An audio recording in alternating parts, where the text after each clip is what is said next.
Đêm khuya, tôi nằm trên giường lướt xem mấy livestream. Bỗng nhiên, một đoạn cầu cứu kỳ dị hiện lên.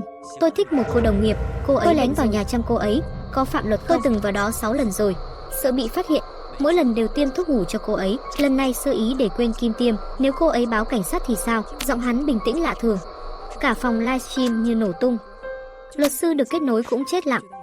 Xâm nhập nhà người ta 6 lần, lại còn tiêm thuốc, ông đang bịa chuyện à? Cái kim tiêm đâu rồi? Hắn vẫn điềm tĩnh đến rợn người. Thật đấy, ngay trên tủ đầu giường cô ấy. Tôi định quay lại lấy, nhưng sợ bị bắt gặp. Nghe đến tủ đầu giường, tôi vô thức liếc sang tủ cạnh giường mình. Một chiếc kim tiêm nằm chình ình trên đó. Tôi chết lặng, toàn thân lạnh. Tôi tên Lục Ly, một nhân viên bình thường. Sao có thể trùng hợp đến thế? Livestream ấy nhắm đúng vào tôi. Tôi lấy khăn giấy gắp kim tiêm lên. Bên trong, thuốc đã cạn sạch. Nếu hắn nói thật, thì hắn đã vào đây 6 lần. Tôi giật tay áo lên. Trên cánh tay 6 vết kim nhỏ xíu, không hơn, không kém.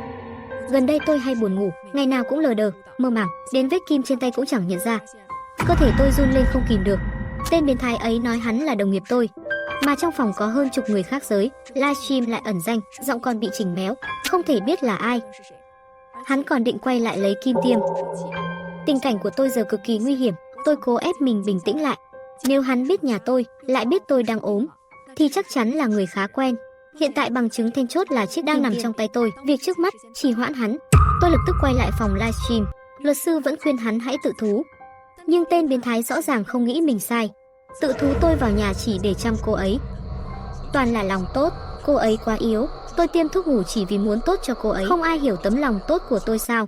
Nhìn bộ dạng hắn vô tội, tôi tức đến run người. Khán giả livestream chỉ hò reo. Họ xem như trò đùa, liên tục xúi giục. Anh đi 6 lần mà chẳng làm gì à? Chắc bịa cả thôi. Người đẹp nằm ngay trước mặt mà anh thờ ơ. Có ổn không? Hay sao? Tối nay cho bọn tôi xem cho biết. Nhân tiện lấy luôn kim tiêm.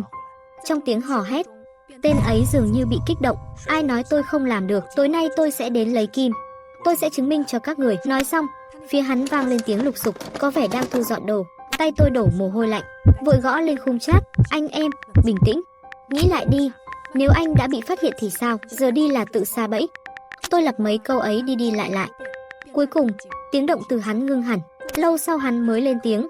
Anh em ơi, giờ làm vậy quá mạo hiểm, để tôi mai thử xem rồi tính. Nói xong, hắn cúp kết nối. Tôi thở phào nhẹ nhõm, tạm thời thoát hiểm. Tôi đem kim tiêm đi báo cảnh sát ngay trong đêm, nhưng mọi việc không suôn sẻ. Cảnh sát xét nghiệm, trên kim chỉ có một vân tay duy nhất. Vì thiếu chứng cứ, họ không thể lập án. Cảnh sát chỉ dặn tôi về nhà, tự bảo vệ bản thân. Về đến nơi, tôi ngồi thẫn thờ nhìn cây kim. Không có vân tay, hắn ra tay quá kín kẽ. Có lẽ mục đích của hắn không chỉ là chăm sóc tôi. Đã thế, hắn sớm muộn gì cũng tôi phải chuẩn bị sẵn cho hắn rơi vào bẫy. Tôi đặt mua ngay một camera siêu nhỏ, giấu khéo trong lọ hoa ở tủ đầu giường. Sáng hôm sau, tôi đi làm như thường lệ, ngấm ngầm quan sát từng đồng nghiệp nam. Người đầu tiên chào tôi là bác bảo vệ ở cổng. Ông Vương. Tiểu Lục, quầng mắt đen thui rồi kìa. Tôi qua mất ngủ à? Giọng ông nghiêm hẳn, rút trong túi ra lọ thuốc. Có thuốc này, con mang về uống đi. Ánh mắt ông ta có gì đó lạ. Tôi lùi lại theo phản xạ. Lý nhí, không cần đâu, cảm ơn bác. Nói xong, tôi vội bước nhanh về chỗ, liếc quanh một vòng, lén quan sát từng đồng nghiệp nam. Lão Lý bên IT thì bận tối mặt, cả ngày chỉ biết gõ máy. Tiểu Trương phòng kinh doanh có người yêu rồi, nghe đâu tình cảm mặn nồng, tháng sau còn cưới. Anh Vũ bên vận hành thì độc thân, nhưng lại là sếp tôi, chưa từng nhìn tôi ra hồn một lần. Cả ngày trôi qua, không chút manh mối. Sắp hết giờ làm, một ly trà sữa nóng đặt xuống bàn tôi. Ngẩng lên, là trưởng phòng của tôi, anh Lưu. Anh ấy là một trong số ít lãnh đạo tốt, luôn quan tâm nhân viên chu đáo. Anh cười nhẹ. Tiểu Lục, dạo này em xuống sắc quá, làm việc nhiều quá hả? Thấy mệt thì về sớm nghỉ đi. Tôi vội xua tay. Không đâu, em ổn mà. Cảm ơn anh quan tâm. Anh Lưu cười, dặn tôi nghỉ ngơi hợp lý rồi đi. Trong không khí, thoang thoảng mùi nước hoa quen thuộc. Tôi cầm ly trà sữa trong tay, thầm nghĩ anh Lưu đúng là sếp tốt thật. Một ngày nữa sắp trôi qua, tôi quyết định làm theo kế hoạch. Tôi cố tình nói to. Không hiểu sao dạo này, ngày nào cũng buồn ngủ. Tan làm là tôi ngủ luôn đó nha. Ai có việc gì đừng làm phiền tôi đấy. Nói xong còn cố gượng ngáp dài một cái. Nếu tên biến thái nghe thấy, thì tối nay chính là cơ hội vàng của hắn. Quả nhiên, tối đó, tên biến thái mở livestream bằng tài khoản của mình, nhưng không để lộ mặt. Giọng hắn phấn khích. Anh em ơi, có vẻ cô ta vẫn chưa phát hiện ra. Tối nay tôi sẽ ra tay. Nói xong chưa lâu, hắn đã rời khỏi nhà, vừa đi, vừa tường thuật cho khán giả trong livestream, đến cổng khu rồi. Lần thứ 3 tôi tới đây. Tôi đã lén làm một chìa khóa dự phòng, thảo nào trước giờ tôi chẳng hề thấy dấu vết cậy cửa. Tiếng chìa tra vào ổ vang lên khô khốc. Cạch, cửa mở. Hắn hạ giọng, ống tiêm lấy được rồi. Để tôi bật đèn cái đã, rồi ngưng livestream. Hay, phải tận hưởng khoảnh khắc riêng với nữ thần chứ. Nói xong, hắn tắt micro, nhưng giây sau, trong livestream vang lên tiếng hắn kinh hãi, cô ta không có ở nhà. Tôi nhìn màn hình, khẽ nhếch môi cười. Biết hắn sẽ đến, tôi đâu ngu mà ở nhà chờ, tôi đã thuê phòng khách sạn từ sớm. Hắn vội vã rời đi, để lần sau tìm cơ hội khác.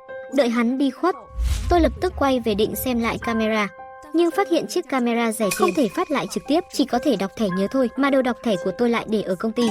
Tôi căng thẳng đến toát mồ hôi, phải lấy được chứng cứ giao cho cảnh sát. Giữa đêm công ty vắng tanh, chỉ cần nhanh tay một chút, chắc sẽ không sao đâu. Tôi quay lại công ty, mọi việc đều suôn sẻ.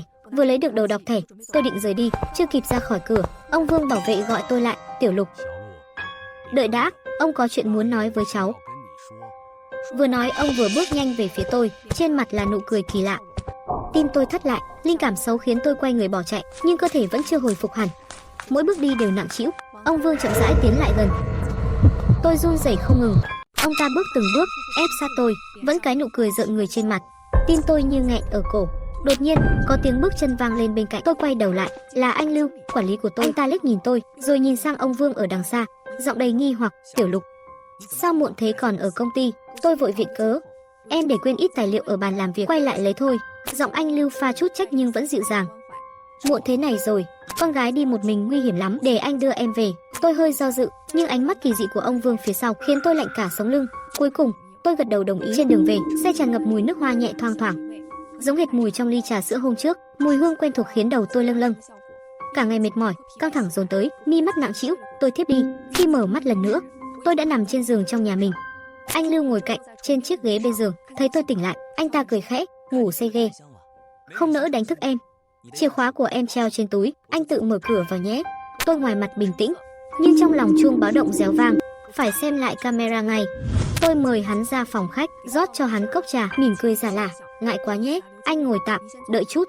Đồ công sở hơi bí, em thay đồ thoải mái đã. Chưa kịp nghe hắn đáp, tôi đã quay người vào phòng, khóa chặt cửa, lao đến bàn làm việc, cắm thẻ nhớ vào đầu đọc. Mắt dán vào màn hình trong video, một bóng người mờ mờ bật đèn lên, rồi lộ rõ gương mặt. Khi tôi nhìn rõ đó là ai, lạnh buốt từ chân dội thẳng lên óc. Tiếng gõ cửa vang dội. Giọng hắn dịu dàng, Tiểu Lục, em thay đồ lâu thế. Tôi run tay, điện thoại rơi đánh bột. Trong video kẻ đó chính là hắn. Tôi im lặng, hắn dường như phát hiện có gì sai. Tiểu Lục, tiếng gì vừa rồi thế?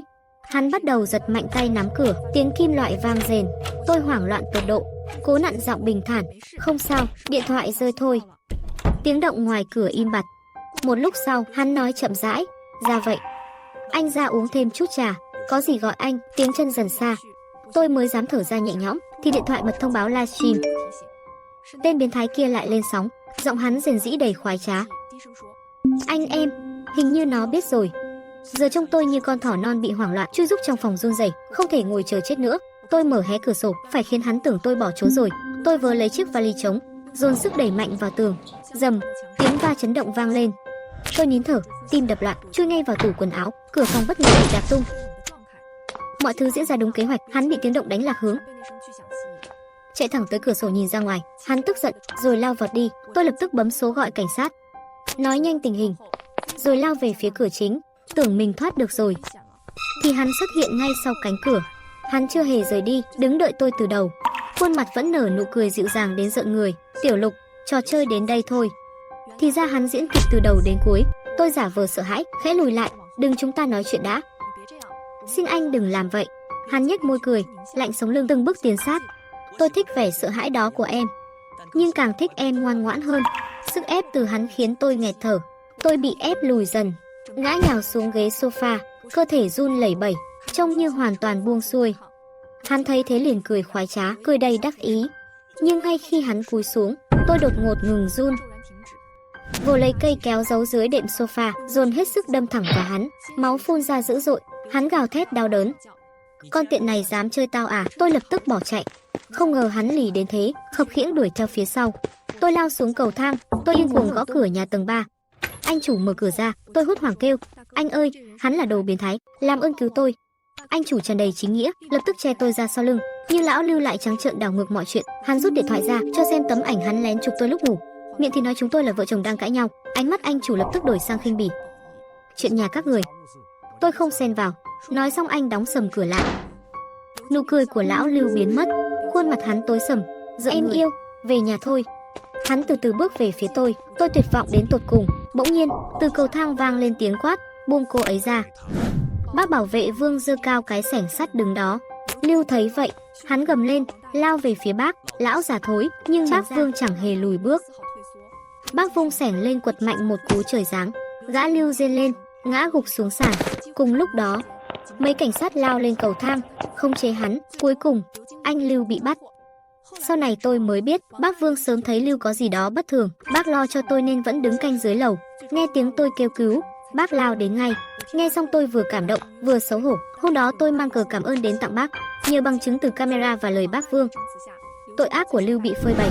Tôi còn liên lạc được với những đồng nghiệp cũ từng bị hắn quấy rối. Mọi người cùng đứng lên tố cáo hắn. Cuối cùng, hắn chịu án chồng án, Lưu bị kết án tù. Còn tôi, sau bao ác mộng, cuối cùng cũng bắt đầu lại cuộc sống mới. Phim hay, anh em nhớ like, share và subscribe ủng hộ Hồ Các Kinh Dị nhé. Chào anh em.